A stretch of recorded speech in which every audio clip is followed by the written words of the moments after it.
Hello guys, today we're gonna talk about the case with Peter James Shafron against the ASIC in 2012.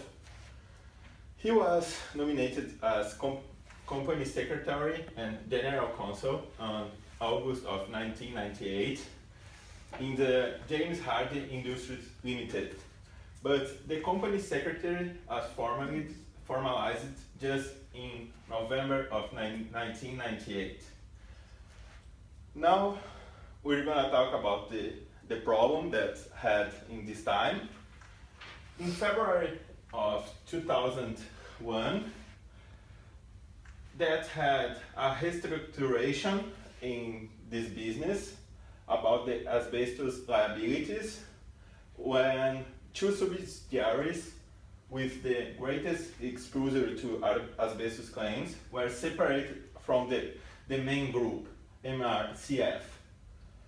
And after that, or with that, the board approved this separation. And in 2001, this separation was presented to ASIC in form that was later found. What means that Peter James should have the knowledge about the situation, and he just said he wasn't prepared for this situation. Thank you. I'm going to talk about the duties and responsibility breach on our case of Mr. Shafron. The duty breach on the Corporation Act was the Section 181 about care and diligence of directors and other officers.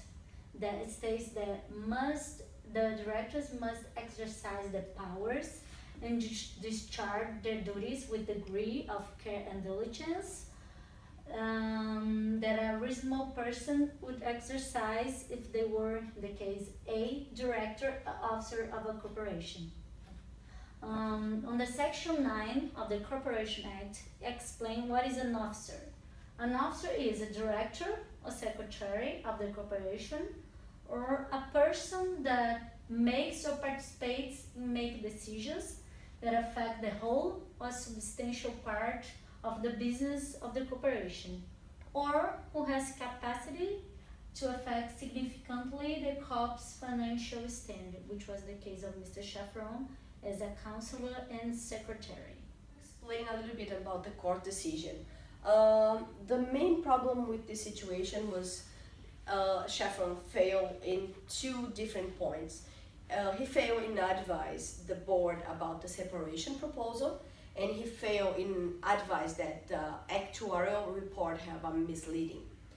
Shafron's appeal was based in different arguments. The first argument, and he was about his duties as a company secretary were limited to a company secretary functions and did not extend to his general counsel functions. The main problem is Shafron was not capable to show evidence that he performed some duties in one capacity and other duties in another capacity, since the responsibility of the company secretary in a particular company are matter of fact and must be analyzed case by case. He was not able to show his evidence, his argument. Another important point is argument that he was not the person who participated in decision making relative to the separation proposal, since this decision was made by the board and he's not a member. The main problem is the court realized that the Shafron is one of the most senior executives, the second or the third in seniority, and he participated actively formulating the proposal as one of the three senior executives working together with external consultants. So he went beyond only proffering advice. And another point, his argument was about he was an officer and he had not breached his duties in relation to ASIC issue or actuarial issue. About actuary issue, he argued that he did not have the knowledge necessary to understand the situation, but he failed in proof that. The court realized that he knew about the cost of the claims were increasing faster than the rate of the inflation. The main thing with this decision give us important guidance. One, about the senior executives. They cannot be excused from liability simply because they are not the ultimate decision makers.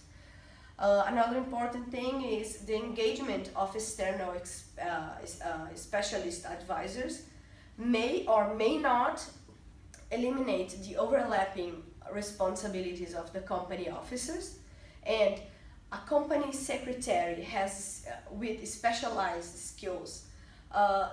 It's expected this person use these specialized skills, and using external advisors is not by itself enough to discharge the duty of care and diligence.